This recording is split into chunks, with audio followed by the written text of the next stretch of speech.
Yesterday in the show, we talked about how Kevin McCarthy had chosen his picks for the January 6th commission, and he mostly seemed to pick people who are designed to make it so that the committee can't do its job. These are people that voted to overturn the results of the election. Well, Nancy Pelosi has rejected 2 of those picks, including Jacket Off Jim Jordan. So what is McCarthy doing? He's pulling all of them from the committee, apparently. So it is entirely possible at this point that this is a negotiating tactic, or it's designed to seem strong, whether to conservatives at large or specifically to Donald Trump. But as of right now, at least, it seems like he's again trying to stop it from actually happening, or he's trying to stop it from having any, beyond Lynn Cheney, any bipartisanship at all.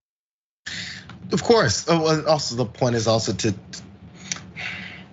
it's probably twofold. He knows these people are gonna get rejected. Then they go and say, oh, look, they're not serious about bipartisanship because they're rejecting our biggest clowns. Yeah, we know, and you expected that. It's not about actually trying to get anything done. You can come out and blatantly say, we don't wanna take part in this because we support the insurrection, we support what happened, we support Donald Trump blindly, no matter what. Just say it, because you're saying it quietly anyway by putting up people like this in the first place. Just say it. No one's gonna buy that you really take it seriously because you literally voted against it. So we already know where your stance is. So there's no need in playing the games further.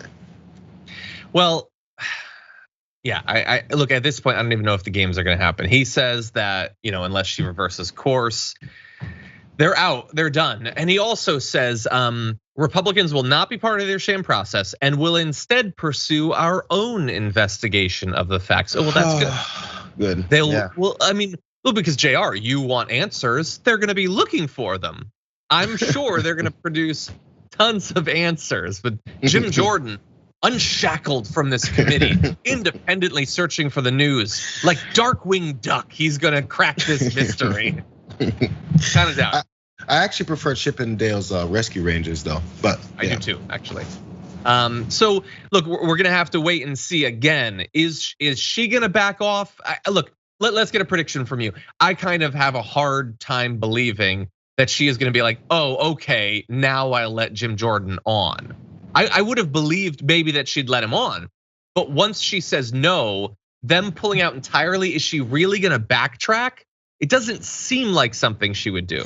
No, I couldn't imagine, because that's gonna catch too much heat, because everyone knows what a clown he is. Everyone knows that this is all a big setup of nothingness. So yeah, she can't backtrack on it now from where she was gonna stand, because even to this extent, that's a little bit too much of a back and forth and bending over backwards for Republicans to just sabotage in the first place. That'd be too blatant. I think people are trying to get involved in our references to old cartoons. All this back and forth is giving people tailspin. Anyway, I love those cartoons. Anyway, we will keep watching for developments. Hopefully by tomorrow, maybe by the main show later on today, we'll know what is actually going to be the content of the commission. Because as we told you yesterday, it's beginning, I think, on the 27th. Like, we're not far off of the first committee hearings. We need to know who's sitting in the seats at this point.